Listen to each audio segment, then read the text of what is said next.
in November, not far from the high-tech city of Hyderabad, just a few hours by drive.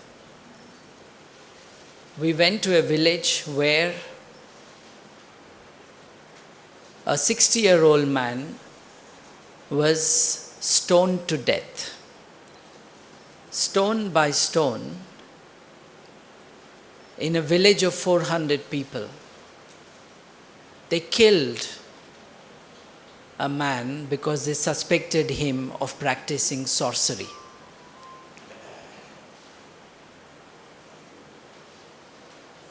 January 15th, 2 years ago, was the great solar eclipse, the total solar eclipse, the annular eclipse that upset life in India so much. A group of humanists, rationalists, one of our colleagues, the Manava Vikasa Vedika, organized a public demonstration in the streets of Hyderabad, considered along with Bangalore one of the high-tech capital cities of our country. And all that they did was set up a tent, cook some food, because cooking food during an eclipse is taboo, and they also got a few pregnant women to come and cut vegetables, because, as all of us know, cutting vegetables by pregnant women during eclipse time can harm the fetus. This is the taboo in the minds of many. To break that, this is what some of the science popularizers of Hyderabad did. This meeting, being held in a very peaceful manner, was interrupted by some 60 to 70 fundamentalist Hindu groups, members. They pulled down the canopy that was erected. They threw out the food that was being cooked, and they were very aggressive against the ones who were trying to explain that the solar eclipse is nothing to be afraid of. It is simply the shadow of the moon. Having to explain that in a country which sent a satellite to the moon is the tragedy of India today. And when these aggressors destroyed the meeting, and this was covered by television, I was in the TV channel discussing and arguing with people about what they did and how it was the fundamental duty of the Indian citizen, as enjoined by the Indian Constitution, Article 51AH, to promote the scientific spirit, the scientific temper, and social reform. This was rejected, of course, by the fundamentalists, and they said, when the baby would be born to those pregnant women who were made to cut vegetables during the time when it is dangerous for them to do, they would file a case against these people for having hurt the fetus. This is not happening in Nigeria, not happening in Afghanistan, and this is not happening 500 years ago. This is happening today in India on television, and not one person from those who are responsible in public life, not one scientist comes forward to say this is wrong. How long has it been since we have seen a scientist coming forward in public life and saying, I stand for the scientific temper, I shall defend the realist, materialist outlook about the universe? It has been a long time. Even the time when Ganesha drank milk. In a hungry country, a god decides to drink milk, which should be in children's stomachs. And small rivulets of milk are seen outside temples. When we requested in 1996, the scientists of Hyderabad, they said, oh, we can't come to conclusions. We have to examine the evidence. These, are we to laugh or to cry about this desperate situation where a person trained in the sciences, practicing that, is unable to affirm the physical nature of the universe and is waiting for evidence? Maybe this is what we should expect in a country where, before sending a satellite into space, you have to take a replica of that satellite, take it to Tirupati Venkateswara Swami with government funds, go there with government funds, pray to the goddesses there and the gods there, go to your Shar center from where you launch the satellite, and then pay to the local goddess there, just so that God will not do anything untoward to your satellite when it is flying into space. What else can we expect? Can we expect the scientists to say, they don't pray in France before they launch a satellite, it still flies. Atheist China does it, and there is no problem with their satellite. Why can it not be done in India? Why does it need Sanskrit to fly? Why does it need an invocation to God? Because they have no understanding and no loyalty to the profession that they practice. When scientists are like that, why will TV channels be different? Why will those who are making a business of religion be different? This is what we are confronted today. This is a problem we are facing today. An India which is living 500 or 600 years ago, or probably 1500 years ago. Because already some of the things we are trying to remind the scientists are what Aryabhatta and the others already said 1500 years ago in our country. The retreat from reason, the rejection of science,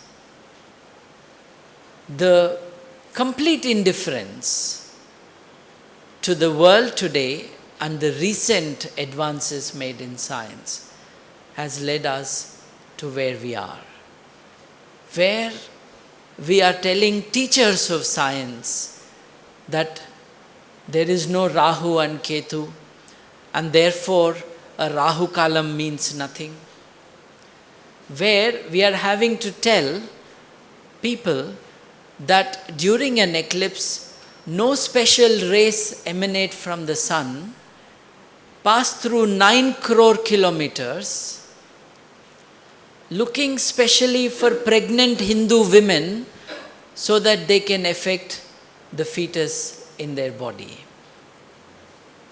What a disgrace for this country that we have to now talk about this. As Jabbarji said, on television we have, in Hindi I know the name, it is a Nazar Suraksha Kavach. In school we are teaching children that light falls on an object, reflects, reaches the retina, and therefore we can see things. Nazar Suraksha Kavach, at the cost of 4,900 rupees, teaches you that it is your eyes which send the rays, and therefore there is some evil eye that you can cast on people. Look around. This is an oasis where we are.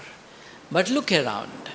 People wearing colored threads to transform their fate and their future.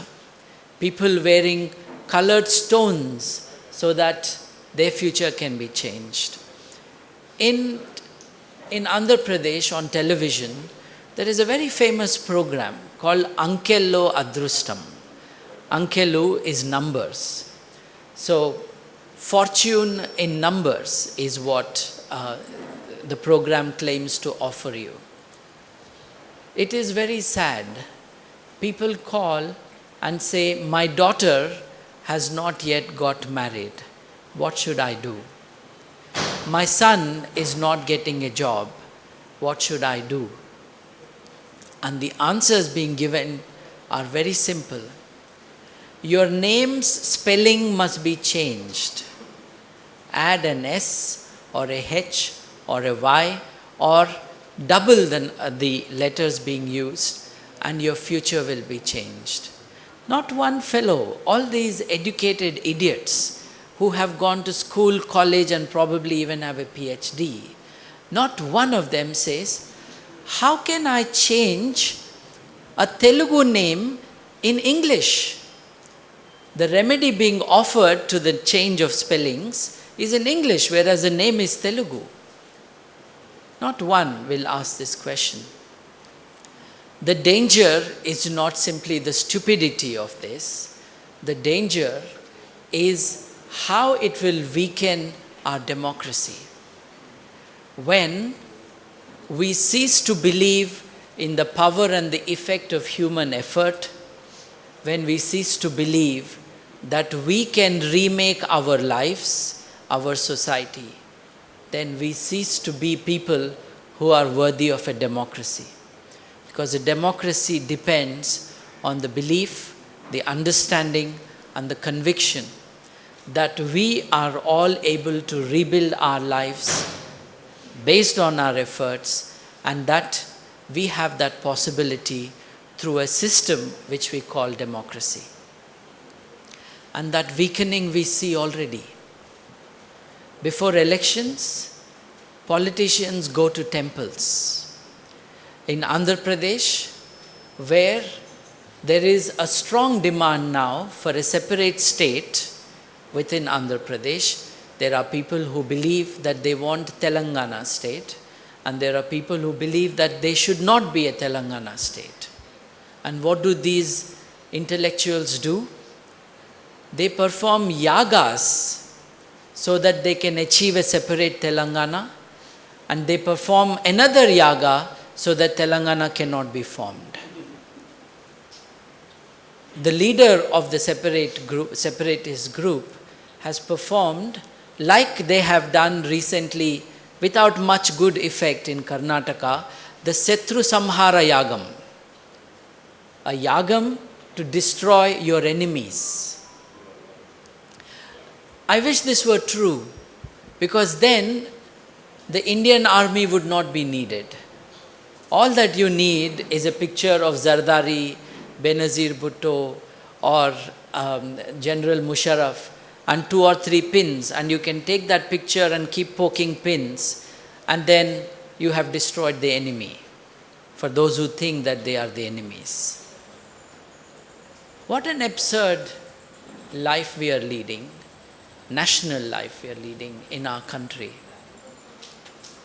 There are some rays of hope, if not from the scientists, we have it from the recently retired Justice of the Supreme Court of India, Justice Markandeya Karju, who has been named the head of the Press Council of India. I don't know how many have seen his interviews. He has spoken on CNN, IBN, and he has warned the media of the country, saying the only way India can progress is through science, and astrology and other meaningless rituals should not be publicized by news channels, he has clarified. And he has said that if the media cannot regulate itself, then it would need to be made accountable by those who are responsible for doing that. Justice Katsu, I do not know what his personal beliefs are, is a clear votary of the scientific understanding of the universe. He has called astrology absurd, and he has warned the media, and he has asked for the electronic media also to be covered by under the Press Council's remit. This is something that I heartily applaud, that somebody in public life, even if not a scientist by profession, has spoken openly about the problem. The media has said, we do not need somebody to regulate us. We do not have to have an emergency situation and similar nonsense. While talking of that, they have started reacting. The News Broadcasters Association, based in Delhi, has made a resolution that in the news media, not other channels, but the news channels, they will not air astrology anymore. CNN, IBN has announced that they are withdrawing their astrology program, and for contractual reasons, this will not happen immediately, but the process has begun. So they are starting to regulate themselves now that a regulator is looking at them. This is a first step, a welcome step. Why is astrology absurd? It is absurd because it is based on nonsense that science has exposed, ignorance that science has dispelled already many centuries ago. And yet, we have practitioners of this dismal art of cheating people sitting in TV channels. The one real disaster that happens in India whenever there is a solar eclipse or a lunar eclipse is that the astrologer sits in the TV channel. They are invited by the TV channels to sit and discuss. And this is most condemnable today. I had the hilarious experience of sitting with an astrologer. The other good thing is, of course, that rationalists these days are also invited to have a fight with them. So I had this very hilarious and interesting experience of sitting with an astrologer on the 19th of May this year. So this is a recent experience, when the lunar eclipse happened. And he was speaking about disasters and great changes that will happen in the world and so on. And I said, so name 3 great changes that will happen. And he said, surely there will be a change of prime minister by the end of the year. So my question to him was simply, in which country? And he was shocked by the question. And he said, what do you mean by in which country? I said, this lunar eclipse is happening in 52 countries. So in which country are you talking about this change? And he said, in India, because our astrology is India-centric. There was a time when astrologers thought that the world was earth-centric, geocentric. From there, this has degenerated to being an India-centric thing. Look at these buffoons sitting and talking whatever nonsense that comes into their mouths. There was one fellow, I was sharing this information with Dr. Murali, who was sitting with me in another TV channel. And he said, I can predict that in the next 6 months, there will be a serious terrorist attack in India. I think a polite person would then start engaging him in a discussion and dialogue. Not being a polite person, I said to the TV anchor, please stop recording. They also like a bit of drama.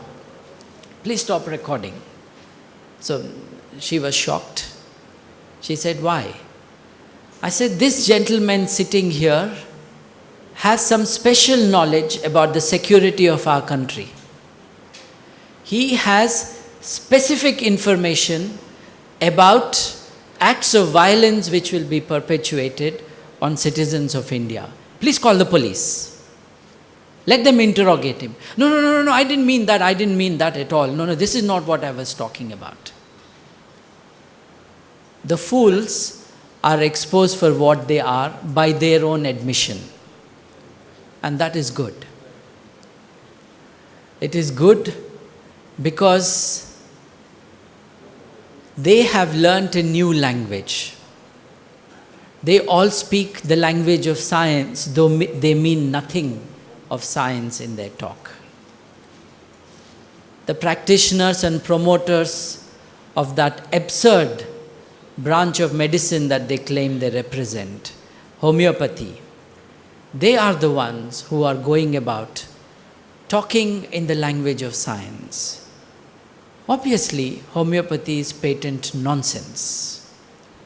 And yet, they are able to offer their services without being caught under the scanner of either consumer courts or of any other regulatory body. If you believe that modern science is telling us the truth about the universe, or the best that we can know about the universe, homeopathy cannot be a fact at all. At these absurd levels of dilution, there is no medicine. To a question that somebody said, can you name one medicine which has no side effects? I think Professor Narendra Nayak said, homeopathy, because it does not even have a main effect. And yet, people who are selling homeopathy are actually doing a great roaring business in the country today. The purveyors of pseudoscience, I don't have to say much about, because Kerala is the heart and the mother of a huge number of pseudo-alternative medical approaches to medical problems. The whole country has advertisements about people from Kerala who can cure AIDS, who can cure so many other problems, medical problems. And they are going unchallenged. And here, of course, is the annual pilgrimage to see a star which can be seen from anywhere in the world. But people have to climb a hill to just spot a star which, as I say, can be spotted from anywhere in the world. And here, where the first temple entry campaigns of the country started, in this state, women are denied the possibility to visit a god of their choice, of their faith. This is not atheists saying we want to go to Sabarimala. It is Hindu women who are denied entry to visit a place of public worship in the name of orthodoxy, in the name of religion. There is much to be done, and I see this going hand in hand. Backwardness in religion, backwardness in knowledge, backwardness in human rights go together. It is not for nothing that in the countries where religion is the strongest, women are the most oppressed, be that in Hindu India, Hindu Nepal, Islamic Pakistan, or any other country. The stronger religion and religious orthodoxy is, the worse the situation for human rights is in those countries. As popularizers of science, I hope we will realize that all these aspects are interconnected. Human rights, the faith, the belief that the human being can recreate his own society, her own society, on the basis of human efforts, that human rights, democracy cannot prevail without the support of science. And yet, even when we have finished off with the absurd claims of base superstition, we still have the higher superstition to fight. And the higher superstition is this: those who are caught in the trap set by ideology, who are unwilling to examine the claims and the assumptions of their ideology, who would like science to answer the needs of ideology, facts to fit in with the assumptions of ideology. That is an equally great danger, I submit. The higher superstition and the baser superstition both partake of the same problem. Objections to the scientific mindset come from, as I say, different directions. The common claim made when we talk about science is that science cannot provide us with values. For that, we have to go to religion.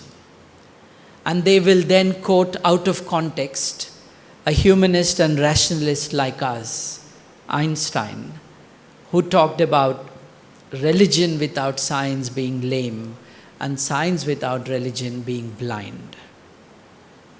Not for once do they ask the question, what did Einstein mean by religion? When Einstein talked about religion, he was not talking about a religion which you would identify Hinduism, Christianity, Islam, or traditional Judaism as. He was not talking of that at all. As to the question of values, if we look at the method of science, the rigorous method of science, which is open for examination and challenge by anyone, and which is ready to correct itself whenever shown to be wrong. Whatever one might say about science, can one not see the value there in science? The value of honesty that science is proposing in its method. When proven wrong, science has the modesty to say, that is wrong. Let me find out what the actual facts are. Let me refine my instrument. Let me examine my equation. Let me repeat the experiment. There is infinite honesty in the method of science. Have you found one religious person who has ever said, I am wrong?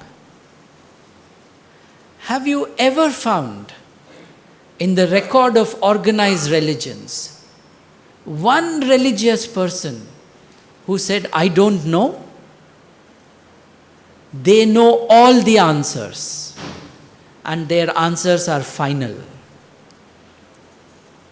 Science knows to ask which questions to pose and has the method to find out whether our assumptions about something are correct or not.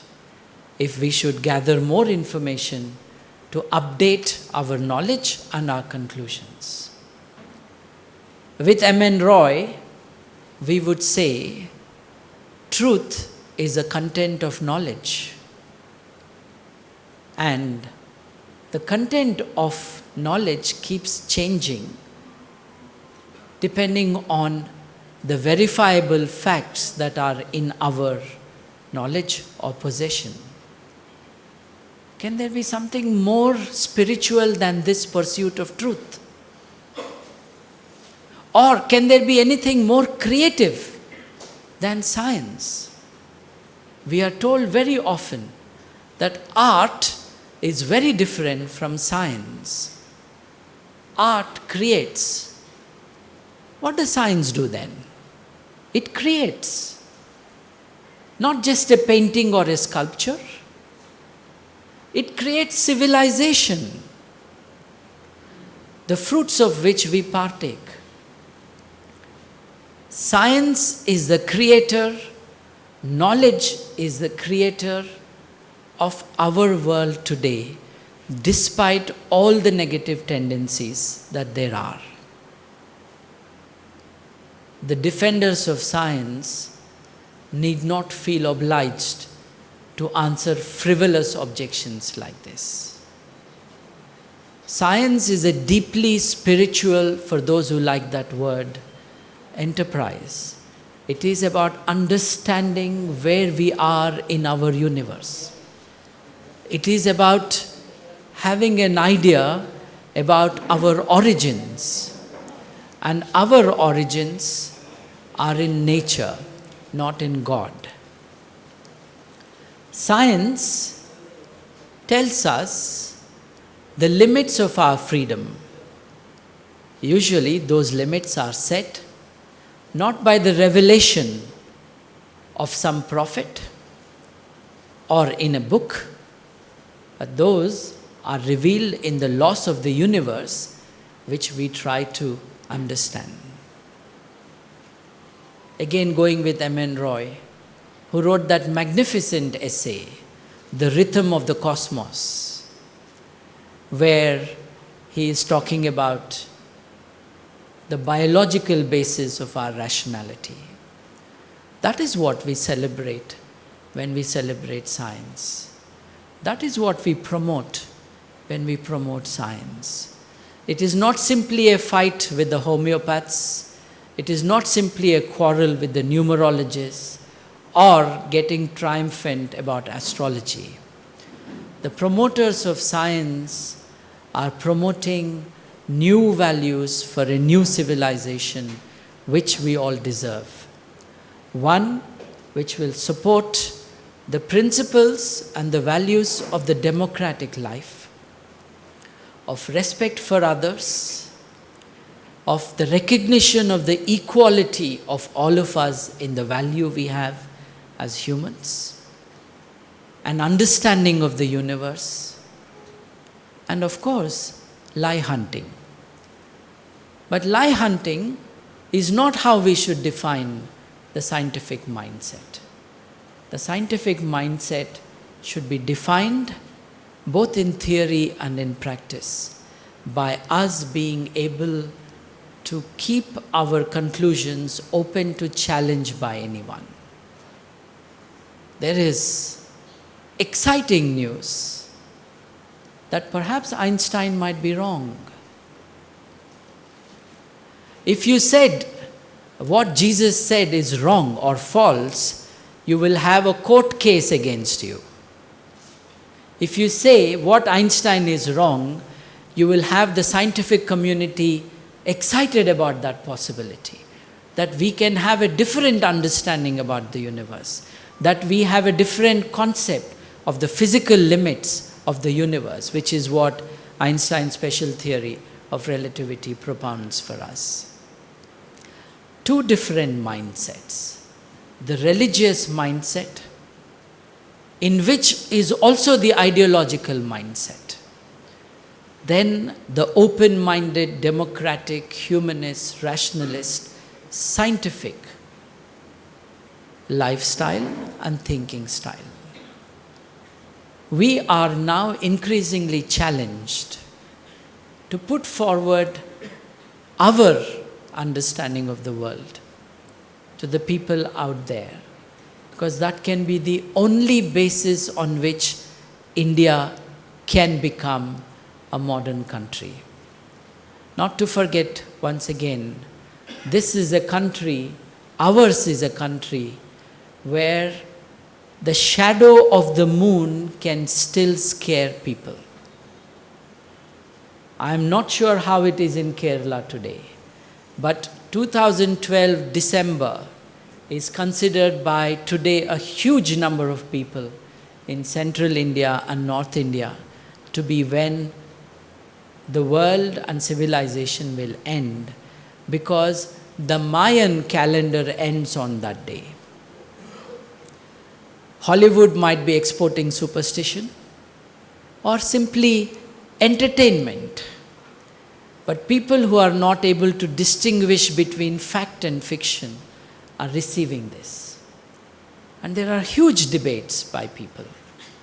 Because the Mayans do not have a calendar which does not go beyond the 22nd of December. In May, Dr. Cumming had announced in the US the end of the earth, great disasters, and the coming of Jesus. That did not happen. When he was confronted, he said, small mistake, it will happen 3 years later. But Jesus has been announcing his coming 363 times so far in the last 2000 years. Every time they got the date wrong. Still hasn't come.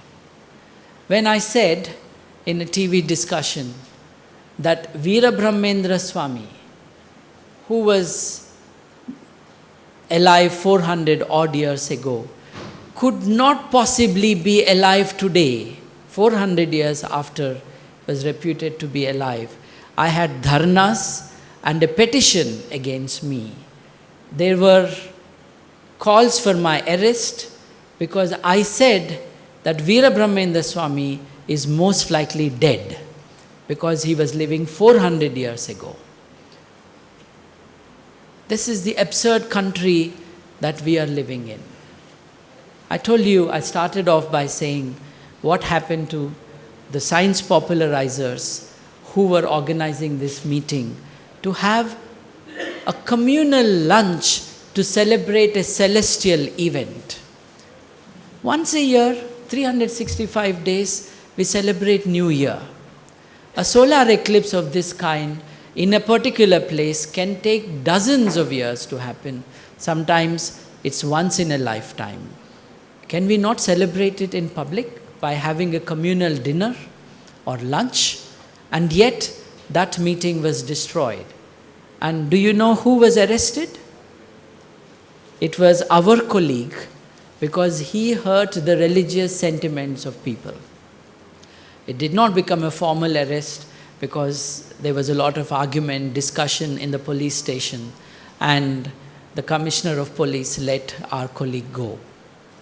In my case, as I said to you, there was petitions in the Human Rights Commission because I had hurt the constitutionally protected sentiments of the affected people, because somebody they pray to, I have dared to say, died. That is a situation we are in, which is really why a meeting like this becomes important. My invitation to you, as I have this great honor of inaugurating today's event, is not only an invitation, my challenge to you is that we should be able to take the message of science into the general public by using the popular media.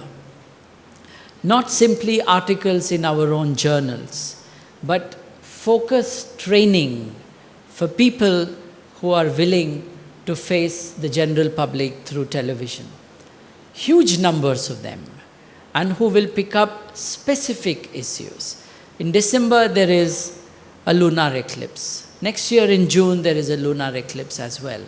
In December next year, there is a scare about the end of the world.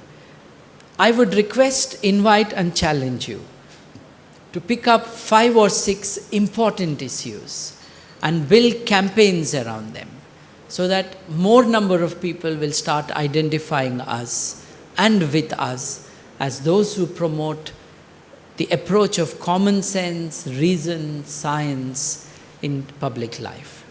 With these words, thank you for your attention, and I am so happy that we start the proceedings of today's meeting. Thank you.